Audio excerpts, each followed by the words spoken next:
क्योंकि धर्म कहता है, शास्त्र कहती है कि जो धर्म की रक्षा करता है धर्म उसकी रक्षा करता है। धर्म, जो आदमी धर्म की रक्षा करता है धर्म उसकी रक्षा करता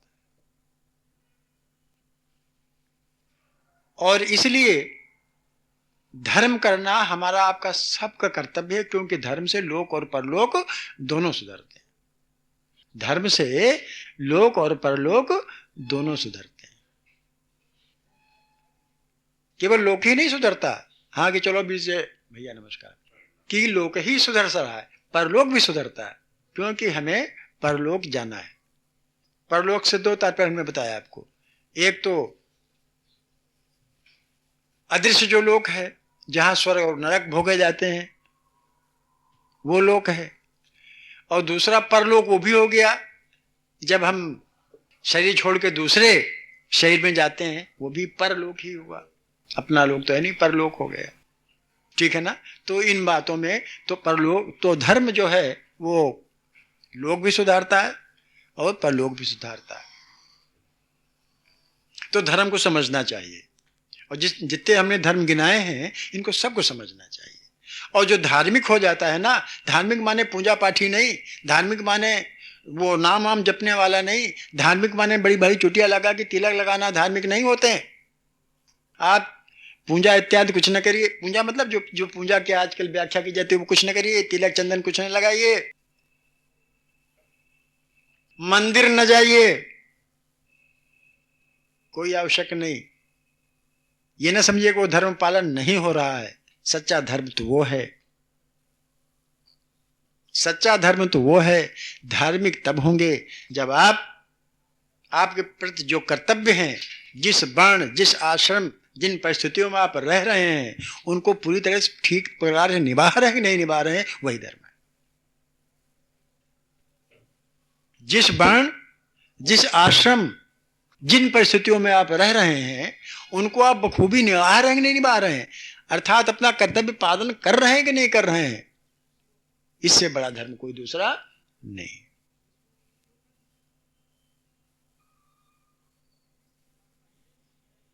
और यही धर्म हमको, अब ये धर्म, ये ना समझिए धर्म यहीं तक सीमित रहता है। धर्म हमारा साथ जन्म जन्मांतर तक चलाता है, वो हमको नहीं छोड़ता।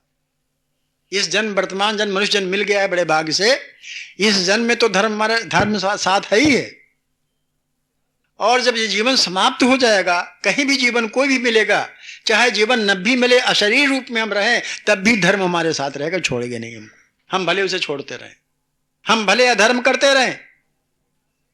भाई ये करेंगे तो अधर्म करेंगे, ये तो धर्म करेंगे, तभी धर्म जुड़ा ही रहेगा। अधर्म करेंगे तब भी धर्म जुड़ा ही है साथ में। तो इसलिए हमको समझना चाहिए कि शरीर के प्रति हमारा क्या कर्तव्य है, था क्या धर्म है। और जिस परिवार में हम, जिस आश्रम में रह रहे, आश्रम माने वर्णाश्रम, ब्राह्मण क्षत्रिय वैश्य शूद्र, वर्ण आश्रम, गृहस्थ आश्रम, संन्यास आश्रम, वर्ण, वही ब्रह्मचर्य आश्रम, जिस आश्रम में रह रहे हैं उसका कर्तव्य क्या है, उसका धर्म क्या है। अगर वो निभा रहे हैं तो हम धार्मिक हैं। भले हम तिलक नहीं लगाते, भले हम घंटी नहीं बजाते, भले हम आरती नहीं करते, भले हम मंदिर नहीं जाते, लेकिन अगर गृह धर्म में हम और गृहस्थी धर्म पालन कर रहे हैं तो धार्मिक हैं। क्यों? क्योंकि अगर इस धर्म में गड़बड़ी अगर पड़ गई कहीं, अगर इस धर्म में कहीं गड़बड़ी पड़ गई तो फिर वो जो तिलक लगाने वाला धर्म है वो साथ नहीं देता। मंदिर जाने वाला, प्रतिदिन माथे टिकाने वाला धर्म साथ नहीं देता, क्योंकि कर्म बिगड़ जाता, वो साथ नहीं जाता। अगर अपना कर्म बिगड़ गया, जिस परिवार में हम रह रहे हैं, अगर उस परिवार के प्रति कर्तव्य हमने छोड़ दिया, न निभाया, माता पिता की सेवा नहीं की, मंदिर जा रहे हैं, माता पिता प्यास से तड़प रहे हैं, उनको प्यासा छोड़ करके मंदिर दौड़े जा रहे हैं, वो धर्म साथ नहीं जाता। धर्म वो साथ जाता है, पहले माता पिता की सेवा, पहले अपने सेवा से मतलब ये समझिएगा अपने से छोटों की सेवा, अपने से बड़ों की भी सेवा। इन्हीं सेवा बड़ों की ही सेवा होती है, छोटों को भी सेवा होती है। गृहस्थ धर्म किसे कहते हैं? उसमें पुत्र भी होता है, माता भी होती है, पिता भी होता है, पत्नी भी होती है, तमाम तरह का संबंध होते हैं। सबके प्रति हमारा क्या कर्तव्य है? सबकी सेवा करना हमारा कर्तव्य है। अगर उस कर्तव्य से हम अलग होते हैं, वो कर्तव्य गृहस्थ धर्म का नहीं पा रहे हैं, तो हम अधार्मिक हो गए। वो धर्म नहीं कहलाता, धर्म बिगड़ता है। वो सोचना चाहिए, समझना चाहिए कि हमारा अगर गृहस्थी में है तो गृहस्थ धर्म हमारा क्या है। अगर ब्रह्मचर्य आश्रम में है तो उस वक्त हमारा धर्म क्या है, वो भी समझना चाहिए।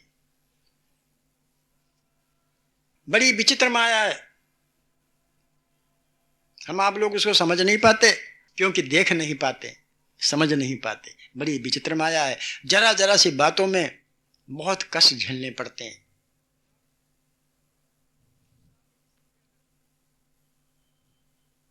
जिस धर्म को आप समझते हैं नहीं, घर में परिवार में रहते हैं, नहीं समझते कि हमारे पत्नी के प्रति हमारा क्या कर्तव्य है, पत्नी नहीं समझती पति के प्रति हमारा क्या कर्तव्य है, पुत्र नहीं समझता कि पिता के प्रति हमारा क्या कर्तव्य, पिता नहीं समझता पुत्र के प्रति हमारा क्या कर्तव्य है। और ये कर्तव्य जहां छोड़ देते हैं, छूट जाता है, उसका क्या भयंकर परिणाम होता है, ये चूंकि हम देख नहीं पाते, समझ नहीं पाते, कोई बताता नहीं, कोई समझा, शास्त्र में है। हम इस जन्म में भी कष्ट भोगते हैं, इस लोक में भी कष्ट भोगते हैं अगर वो धर्म हमने छोड़ दिया तो। और जो पारलौकिक धर्म है, हमारा परलोक वाला धर्म है, परलोक वाली जो हमारा जीवन है, परलोक जो हमारा शरीर मिलता है, उसमें कितने कष्ट भोगते हैं, ये किसी का अनुमान हम आप लोग नहीं लगा पाते। हमको याद है कि तो सबसे पहले हमको ये चाहिए कि हम अपना जो जिस आश्रम में रह रहे हैं, जिस वर्ण, जैसे क्षत्रिय का वर्ण है, क्षत्रिय का वर्ण है, तो क्षत्रिय के वर्ण शास्त्र में दिए हुए हैं। भगवान ने कहा है कि चतुर्वर्ण मया सिस्टम, ये जो चारों वर्ण है मेरे ही बनाए हुए हैं। भगवान स्वयं कह रहे हैं,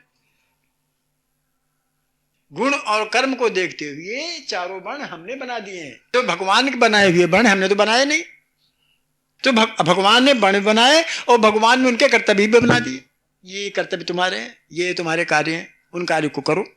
अगर उनके कोई विपरीत कार्य करता है तो अपने अपने आश्रम, अपने अपने वर्ण के विपरीत कर्म है, तो उसका निश्चित रूप से फल सुख या दुख भोगना पड़ेगा, निश्चित रूप से भोगना पड़ेगा, यहां भी और लोक पर लोक दोनों। ब्राह्मण है, उसके भी धर्म गिनाए हुए, उसके भी कार्य गिना दिए गए। अगर वो अपने कार्य में निष्णात है, कार्य करता है, अपना धर्म जो करता है, अपना उसका जो कार्य करता है, तब तो ठीक है।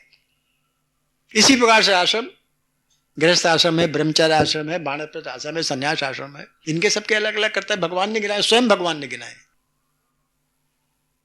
तो इनको सबको पालन करना चाहिए। यही पालन करना हमारा धर्म है, और दूसरे शब्दों में यही पूजा है। दूसरे शब्दों में यही पूजा है। हमें नहीं कहते कि आप घंटी नहीं बजाइए, हमें नहीं कहते आप भगवान दर्शन न करिए, हमें नहीं कहते आप क्या नाम वो जो पूजा पाठ जिस तरह से करते हैं, जब करते हैं ना, हमें नहीं कहते करिए करिए, लेकिन सबसे पहले जो प्यासा है उसको पानी पिला दीजिए, तब ये करिए। जो भूखा है पहले उसको खाना खिला दीजिए, तब करिए। सबसे बड़ा धर्म वही धर्म होता है। एक होता है आपद धर्म, आपत्काले मर्यादा नास्ति, आपत्काल में कोई मर्यादा विशेष नहीं देखी जाती कि आपत्काल है, अब उसमें मर्यादा लेके बैठो। हमको किसी की सेवा की आवश्यकता है, हम कहते हैं भैया तुम्हारी स्त्री है, स्त्री की सेवा करनी, बीमार है, हम कहते हैं हम पुरुषों के स्त्री की सेवा कैसे करें? अरे आपद धर्म है, करो, क्यों नहीं करते?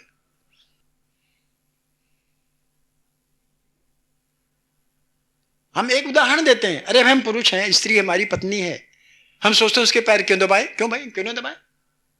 अरे उसके पैर में दर्द है, क्यों ना दबाए? उसकी सेवा की आवश्यकता है भाई, उसमें आपद धर्म है, ये कोई है नहीं तो हम क्यों नहीं सेवा करें उसकी? हम क्यों ना उसको खाना खिलाएं अपने हाथ से? उसमें थोड़े देखा जाता है, इसको कहते हैं धर्म। वहां मर्यादा नहीं देखी जाती। शास्त्र हम नहीं कहते हैं, शास्त्र कह रहा है। और ऐसे ही लोग जो होते हैं उनका जो भविष्य होता है, उनका जो परलोक होता है, उनका जो लोक होता है, दोनों सुधरते हैं। उसी पुरुष मैं एक उदाहरण दे रहा हूं, आपद धर्म के एक उदाहरण दे रहा हूं। इन्हें समझिए कि कोई ही कोई करे, उदाहरण है, आवश्यकता है तो करो, आवश्यकता है करो, उस चाहिए, उसकी सेवा करनी चाहिए, करो सेवा, चाहे हमसे छोटा हो चाहे हमसे बड़ा हो, हमारा तो कर्म सेवा करना है। सबसे बड़ा धर्म ये हो, इस धर्म से लोक और परलोक दोनों सुधरते हैं। हम इसलिए बातें कर रहे हैं यहां पर बैठ करके, सत्संग की बातें हैं, ये भी सत्संग की बातें हैं, क्योंकि हम लोग सब परिवार में रहते हैं, गृहस्थ आश्रम वाले हैं। हमको किस प्रकार परिवार चलाना है, किस प्रकार से हम परिवार में रहें कि हमारा भी कल्याण हो और परिवार का भी कल्याण हो, हमारा भी लोग सुधरे, परलोक सुधरे, और परिवार वालों का भी लोक और परलोक दोनों सुधरे। हमें यह देखना, हमें केवल आध्यात्मिक बातें ही नहीं करती, हम किस प्रकार से जप करें, किस प्रकार से तप करें, किस प्रकार से अपना बनाएं, अपना भी बनाएं, दूसरे का भी बनाएं, ये भी हमारा कर्तव्य है, ये भी हमारा धर्म है। हम ही सोचते सारे परिवार छोड़ दें, हमारा धर्म नहीं है कि हम सारे परिवार को छोड़ दें और हम चले जाएं जंगल, अपनी बनावें और दूसरी बिगाड़ दें। क्यों भाई? अब अगर परिवार छोड़ के हम जंगल चले जाए तो हमने तो अपनी मान लो बनाई, और पता नहीं बनी कि नहीं बनी, ये भी पता नहीं, और परिवार को तुमने बिगाड़ दी, निराशित कर दिया, कहां जाएंगे? हालांकि जानते हैं परिवार जो आगे जो भाग में होगा उनका होगा, ये तो हम जानते हैं, लेकिन हमारा कर्तव्य क्या है? क्यों भाई? ये तो जिसके भाग में लिखा हो तो होगा, ये तो हम जानते हैं, तुम जानते हो, सभी लोग जानते हैं, लेकिन अपना कर्तव्य क्या है? ठीक है भाई, ये धर्म है, इसको हमें समझना चाहिए। और ये कब होगा? ये तब होगा जब हमारा चित्त शुद्ध होगा। जब तक चित्त शुद्ध नहीं होगा, नहीं भी कहेंगे, दो और कहेंगे सती से चित्त शुद्ध आवश्यक है भाई। कोई भी कर्म करने के पहले देखो ना, कोई भी कर्म करते हैं, जैसे उदाहरण के लिए हमने अभी गृहस्थ आश्रम बताया, सेवा करनी है माता पिता की। क्यों भाई? अब गृहस्थ आश्रम की बात हम उठा लेते हैं। मान लो हमें अपने माता पिता की सेवा करनी है, मान लो अपने भाई बंधु की सेवा करनी है, ठीक है ना, मान लो अपने पुत्र की ही सेवा करनी है, सेवा धर्म, सेवा करना है। कौन से भाव को लेकर हम सेवा करेंगे? कोई तो भाव उठेगा तब तो हम सेवा करेंगे, कोई तो भाव अंदर उठेगा तब तो हम सेवा करेंगे। भाई बताओ, भाई हम सोचेंगे हमारे माता हैं पिता हैं, ठीक है ना, पहले ये उठेगा, ये भाव अंदर उठेगा। हम प्रैक्टिकल बात बता रहे हैं आपको, पहले हमारे अंदर ये भाव उठेगा कि हमारे माता पिता हैं, इन्होंने हमको बालकपने में हमारी सेवा की है, तो हमारा कर्तव्य है हम भी इनकी सेवा करें, इनको सेवा की आवश्यकता है। जब ये भाव अंदर उठेंगे तब तो आप सेवा करोगे, और जब तक ये भाव अंदर नहीं उठेंगे तब तक आप ऊपर ऊपर सेवा करते रहोगे। हमको अभी तक याद है,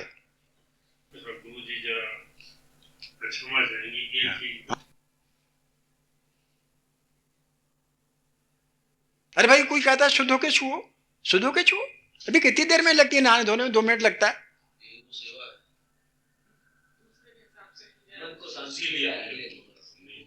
हम बता रहे हो तो अपना उदाहरण दे रहे हैं। हमारी माँ बीमार थी, हम नौकर थे तब मेडिकल कॉलेज में, हमें 8 बजे ड्यूटी जाना होता था, चाबी हमारे पास रहती थी, जब हम जाएंगे तभी खुलेगा, चाबी हमारे पास, जब जाएंगे तब खुलेगा। मदर हमारी माँ हमारी बीमार, एक दिन की बात है, जब हम जाने लगे तैयार होकर के, अब वो तो बीमार, उनको क्या लेना देना, कहाँ क्या हो रहा, क्या, तो सख्त बीमार, उन्होंने तुरंत दोनों हाथ उठाया, कहा भैया हमें उठाओ, हमें देर हो रही है, हमें छुट्टी है, कुछ कहा तो हमें करा लो। अगर हमें 1 मिनट देर हो जाती तो वहां देर हो जाती थी, अगर हमें 2-4 मिनट हम रुक जाते, चाबी हमारे पास है। मेडिकल कॉलेज जैसा महकमा जहां सब बाहर 10 आदमी खड़े हैं, वो हल्ला मचा रहे हैं, कहाँ गए, चाबी किसके पास है? क्यों भाई? जिम्मेदारी अपनी, हम चाहे दूसरे भिजवाए तो अलग की बात, अपना चाहे जब जाए, लेकिन अब दूसरा कोई भिजवाना नहीं, चाबी हमारे पास। अब वो हाथ उठाए करिए हमको उठाओ, और हमारे पास समय नहीं। वो आज सीन अभी हमारे सामने है कि हम उनको छोड़ के चले गए थे।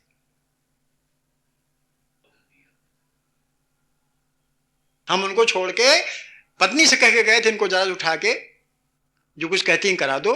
हम छोड़ के इसलिए चले गए, चाबी हमारे पास थी, अगर हम वहां न जाते तो हमसे, अगर कोई आ जाता हो तो हमसे एक्सप्लेनेशन तलब होता। हम वहां छोड़ के फिर चले आए, वहां गए, चाबी दिया और तुरंत चले आए।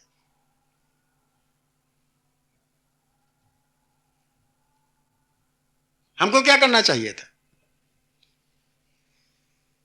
आज भी हमको ग्लानि होती है कि हमको नौकरी लात मार देनी चाहिए थी।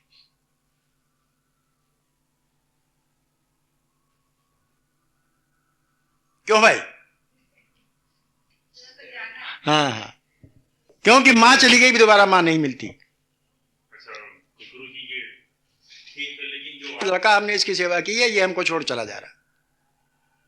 एक बात बता रहे, आज भी हमको इसका ग्लानि है, हमको सदमा है कि हमने ऐसा क्यों नहीं किया। पछताता हूं, और इसकी सजा हमें क्या मिलेगी हमें पता नहीं। अब हम उदाहरण इसलिए दे रहे हैं आपको कि ये सब बातें होती हैं। माता पिता ने हमारी सेवा की, हमारा धर्म है माता पिता की सेवा करना, और उसमें खासतौर जब वो असहाय हो, माता पिता हो, भाई बहन हो, कोई भी हो, जो हमारे आश्रित है, जो हमारी सेवा का आकांक्षी है, सबसे पहले हमारा कर्तव्य उसकी सेवा करना। अब यह है कि अपनी अपनी समस्याएं हैं, हम लौट आए, जरूर लौट आए, लेकिन उस वक्त उन्होंने क्या कहा होगा कि इसको इतनी फुर्सत नहीं हमको उठा करके टट्टी पेशाब कुछ करा दे। और इसका बहुत बड़ा भयंकर परिणाम होता है। मां बाप के दिल से दुआएं भी निकलती हैं और मां बाप के दिल से बद्दुआएं भी निकलती हैं, और वो दुआएं बद्दुआएं दोनों असर करती हैं, शाप और वरदान दोनों होते हैं।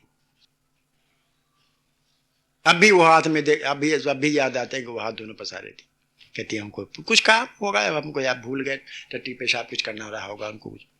क्यों भाई? ऐसे ही है, सब होता है, हैं? तो ये जब आदमी नहीं रहता तब याद आती, पहले नहीं याद आती। पहले हम छोड़ चले गए स्त्री को कह करके भाई तुम जरा कर देना, क्यों भाई? चाहिए हमें था, लेकिन अब उधर भी कुछ गड़बड़ थी। हालांकि गड़बड़ हो जाती, कोई हर्जा नहीं था, ज्यादा हमें लिख के मिल जाता कि भाई चलो तुम इतनी देर में लेट आए थे, आते थे, परेशान हो गए। लेकिन माता का तो मन भर जाता हमें, ठीक है ना भैया?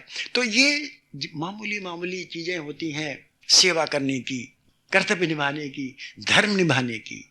यहीं पर धर्म और अधर्म की परख होती है, यहीं पर धर्म और अधर्म की परख होती है।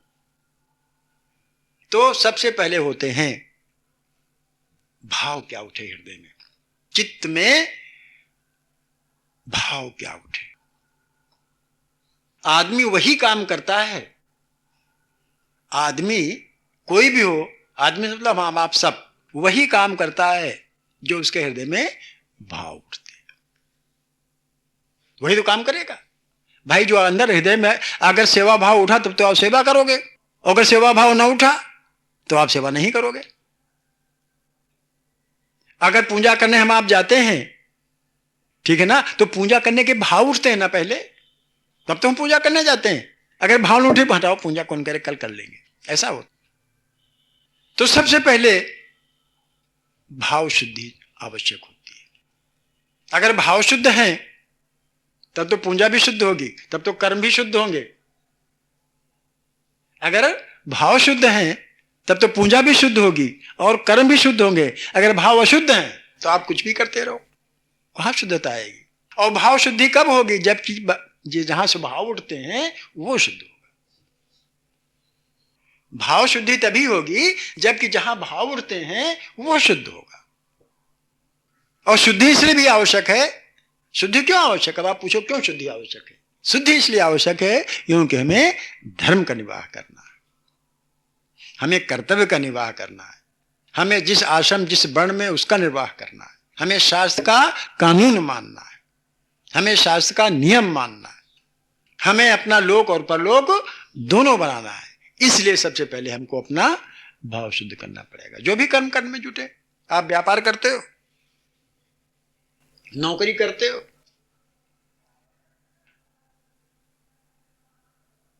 क्यों भाई व्यापार करते हैं नहीं करते हैं? अब व्यापार करने में भाव शुद्धि बहुत आवश्यक है। नहीं कर्म का भोग, क्यों भैया? व्यापार करते हो तो जब तक भाव शुद्धि नहीं होगी अंदर, तब तक व्यापार शुद्ध नहीं हो सकता। सदन कसाई क्यों वो तुलाधार वैश्य क्यों तर गया? तुलाधार वैश्य व्यापार करता था, इतिहास में नाम है उसका। वो तारे सदन कसाई है नहीं, क्या तारे हो, सुबह पढ़ावत गन क्या तारे हो, पता नहीं क्या तारे हो, है नहीं, आता नहीं आता। तुलाधार वैश्य क्यों तरा? सदन कसाई, कसाई क्यों तरा? वैश्य क्यों तरी? है कि नहीं भाई? ये सब है कि नहीं हमारे इतिहास में, मैं धार्मिक इतिहास में सब क्यों तरे? इनका काम तो नीच था, लेकिन तरे क्यों? इनकी भाव शुद्धि थी। सब जिस आश्रम, जिस वर्ण, जिस धर्म रहे, उस धर्म, उस आश्रम, उस वर्ण का उन्होंने पालन किया। तुलाधार वैश्य ने कहा, वो सब जानता, त्रिकालज्ञ हो गया था। तुलाधार वैश्य त्रिकालज्ञ हो गया था। पूछा गया क्यों त्रिकालज्ञ हो गए भाई? तो भाई सब तो नहीं, तुम त्रिकालज्ञ क्यों? उसने कहा मैं अपना धर्म पालन करता हूं, मैं अपना धर्म पालन करता हूं। पहले अपने भाव शुद्ध किए कि जो भी व्यापार करूंगा इसलिए इस तरह से करूंगा। व्यापार करने के भी एक नियम है ना, व्यापार करने के भी एक नियम है। मैं इस नियम से व्यापार करूंगा, इतना मुनाफा लूंगा, इससे मैं ज्यादा मुनाफा नहीं लूंगा। और इससे जो भी व्यापार नहीं बिता, अंश दान करूंगा। दान की सबसे बड़ी महिमा कही गई। जब वहां पहुंचा, कहानी है तुलाधार वैश्य वाली, जब वो आदमी पहुंचा वहां ब्राह्मण के लिए भय, तो उसने तुरंत बताया कि फलाने ने भेजा है। हम कहानी किसी दिन बताएंगे, इस वक्त टाइम नहीं कहानी बताने। फलाने ने भेजा है। उन्होंने कहा हाँ। कहले आप कैसे पता चला? तुलाधार वैश्य से पूछा कि आपको कैसे पता चला फलाने ने भेजा है? कहने के से भगवान की कृपा। कहने भगवान की कृपा क्यों है? तब उसने कहा कि भगवान मेरे अंदर, मैं भगवान का, और जो कुछ व्यापार कर रहा हूं सब भगवान का। मैं भगवान का, मेरे अंदर भगवान, और जो कुछ जो व्याकरण है वो भी भगवान का। जो कुछ करता हूं वो भी भगवान के लिए करता हूं। इसलिए मैं, मुझको सब दिखाई देता है, आगे वाला भी, पीछे वाला भी, वर्तमान में। पहले वो गया था स्त्री के पास, उसने आवाज लगाई कि माता,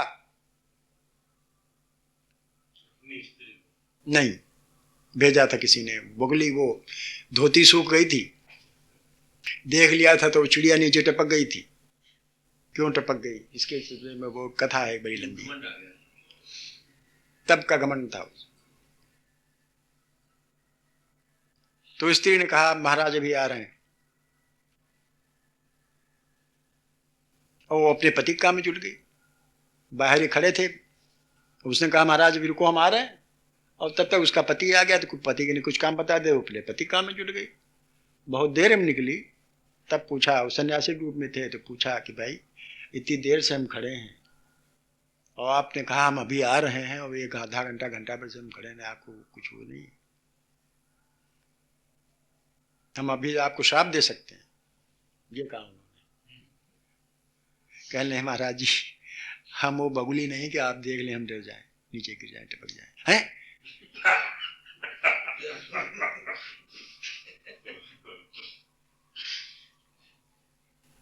तब वो चौंके, इसको कैसे पता चला? कहने भगवान जब आपने पुकारा था तो हम पति सेवा में थे, और मुझे छुट्टी पाई तो हम आपके आ गए। नहीं समझे आप? पहला हमारा धर्म पति सेवा। पति ने कुछ कहा, उसकी सेवा में थे, अब मुझसे छुट्टी पाई तो हम आपके पास आए। तब बताइए क्या हुक्म है? तो उन्होंने कहा कि भाई ऐसा ऐसा है, ऐसा क्यों हो गया? तो कहने ये तो उत्तर लेना हो तो फलानी जगह जाओ। ये एक मतलब एक है आख्यान है, तो वो वही शिक्षा देता है, ये आख्यान यही शिक्षा देता है कि सबसे पहले अपना धर्म, सबसे पहले अपना कर्तव्य। तप काम नहीं देता। हम जंगल में चले आए तप करें और कोई आश्चर्यजनक चीजें रिद्धि सिद्धि को प्राप्त कर लें, क्यों भाई? हमने तो इतने साल जाके जंगल में तप किया, तब कहीं एक सिद्धि मिली कि बगुली देखी टपक गई। उसने तो कोई औरत ने कोई सिद्धि नहीं की थी, वो तो केवल पद सेवा से ही इतनी सिद्धि प्राप्त कर ली थी। मतलब इसके क्या हुए कि उसने अपना धर्म, पहले अपनी चित्त शुद्धि, भाव शुद्धि, ठीक है ना, और भाव शुद्धि करने बाद शुद्ध भाव से पति की सेवा, न पति की सेवा, गृहस्थ की सेवा, गृहस्थी की सेवा, ये कहनी। अगर आपको इसमें कोई इतराज हो, पति की सेवा, गृहस्थी धर्म की सेवा, गृहस्थ धर्म की सेवा।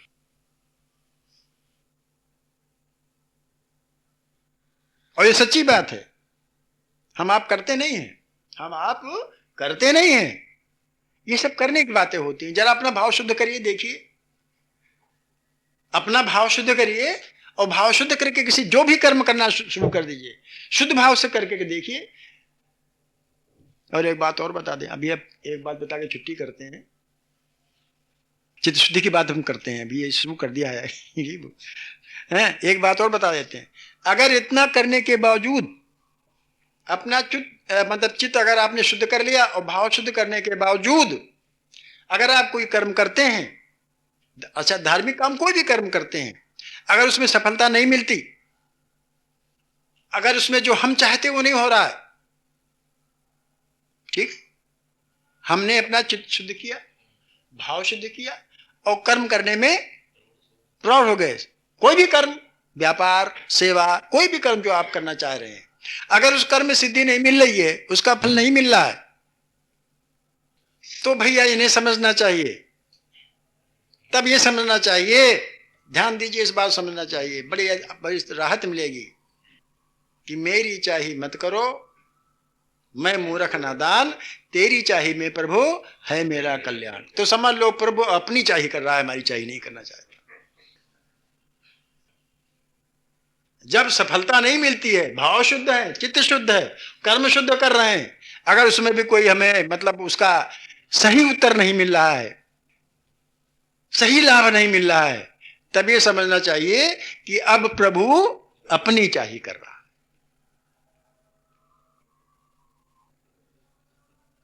है। बड़ा आनंद आता है काम करने में, बड़ी परेशानी दूर हो जाती है।